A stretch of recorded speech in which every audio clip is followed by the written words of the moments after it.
everybody. Jeff Crane here with Tokenize in Las Vegas, 2024. Bumped into a good friend of mine, Travis Wright. It's good to see you, man. Nice to see you, man. It's been a while. Man, buddy. Good. It's been very nice. It's been Very good, nice, dude. Last time we had some connections was during the NFT craze. So Yeah, I think last time I saw you was at NFT LA. yeah, I think it was that. And then I had heard you left Puerto Rico. I did leave Puerto Rico. So my kids are back in Kansas City, and so my daughter's finishing her high school career, and so I needed to go back there and be like, hey, sometimes you gotta have that parental swift kick to get him moving in the right direction. So you know what's funny, and I say this to you because you're such an interpersonal person. Is I haven't seen you like physically in a year and a half or so, a couple of years, yet I know all about your life. That's weird. What's talking to me, bro? Because we love you, dude.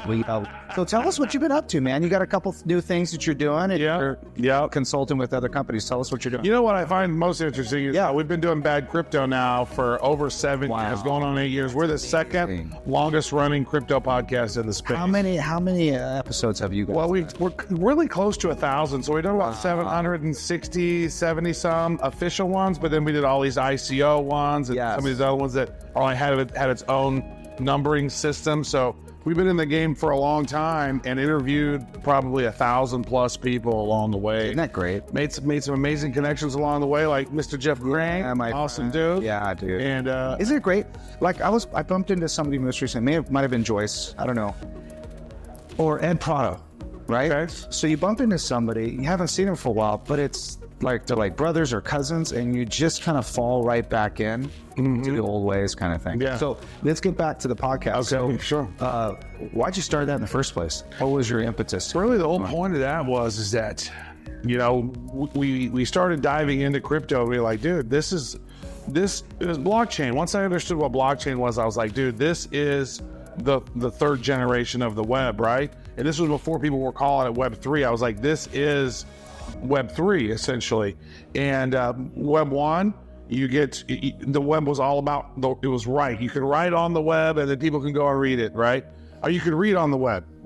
Web 2 was you could read it, you could write it, you could read it, you could actually add your own little comments to it as well, right? So first one is you could go to the web, you could read it. Web 2 was you could read it and then you could also write and add your own commentary. Web 3 is you can read it, you can write it, and you can own it. And I was like, this blockchain thing's allowed people to own it, so that's really fascinating. And then so I was talking with Joel Comm, and I messaged him, and I said, hey, how long until we do the Joel and TW crypto show? And he's like, oh, message me, I have an idea. And I was like, was it the idea I just said? And he goes, he says, no, he goes, yeah, no, but it's like we could call it bad crypto. Yeah. Because we're not good at it. We don't know. It's like a journey of us teaching people as we're going along. Yeah. And so that's really been part of our North Star the whole time, is helping people understand crypto, which leads into the project. One of the projects I'm working on right now, which is called Coinsearch AI. And the crypto space is so crazy. If you are not safe, if you don't understand it completely, you are gonna be somebody else's liquidity, right? They're gonna get from you. And so I look at it, most people when they're starting out, I call them a coiner level 0. You don't really understand anything. You probably don't have a wallet yet. If I were to say, hey, I want to send you a Bitcoin, they're like, well, I live here on Delaware Street, and comes exactly. Well, it doesn't work like that. Yeah. And most people just don't understand. And so that was the process of like, how do we start educating people? And so Coinsearch is actually Blast was a new L1. The people who built Blur built Blast, and then Dex Screener and Dex Tools was listing it, but the mainnet wasn't fully launching. It was just the test net, but it had all these coins and all these things. And so I was like, oh my gosh, what is this? And so basically some people did an elaborate honeypot scam, which basically you can put your money in, but you can't take it out. It's kind of like Hotel California. And I was like, dude, I would say I'm at least a coiner level 4, right? You can never be a coiner level 9. That's like Satoshi Nakamoto. You're not going to be a coiner level 9. Yeah, right. Maybe Nick Szabo, maybe some of those guys are coiner level Gavin and Dries, maybe some of those guys, right? So most people probably, the DJs probably think they're a 6 or a 7, and they're not. They're probably a 3 or a 4. I think I'm probably about a 5, right? I mean, I'm pretty sophisticated. Probably a 7, but we'll give you a 5. I don't know. I've been in the game for a long time. I mined Bitcoin. Yeah. Early on, I lost it. I don't know.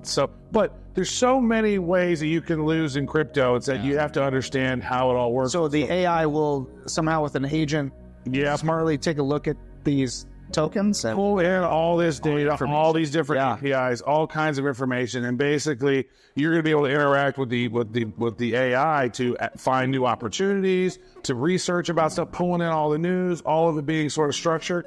And the trick is we're going to train you, right, get you leveled up, and then we also have one-on-one coaching aspects. We also have the AI side of things, so that helps the normies that are coming into crypto. So that's coinresearch.ai. Gotcha. Now the other project is, what about all those degens out here? All these people who are already investing in crypto, and it's not safe for them out in the meme coin world. People were launching coins, and most of those coins are gone. Like sometimes within a day, they just steal your money and it's done.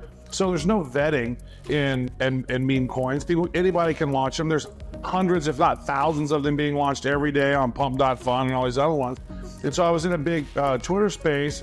And so I host big Twitter space with Mario Nalfal, and then I also jump in with those guys from Mixi.ai. There's like a lot of times 30, 40, 50,000 or more people in these spaces. It's crazy. And I'm co-hosting a lot of them. We're having this conversation, and I was like, most NFTs, the biggest ones, and most meme coins are all related around animals in some way. Mm-hmm. And I was like, dude, what would Wall Street look like if it was for animals? Mm-hmm. And I was like, Zoo Street. It would be Zoo Street. And so I was like, oh man. And then I just started thinking about it. I was like, man, what if we has there been a meme coin exchange yet?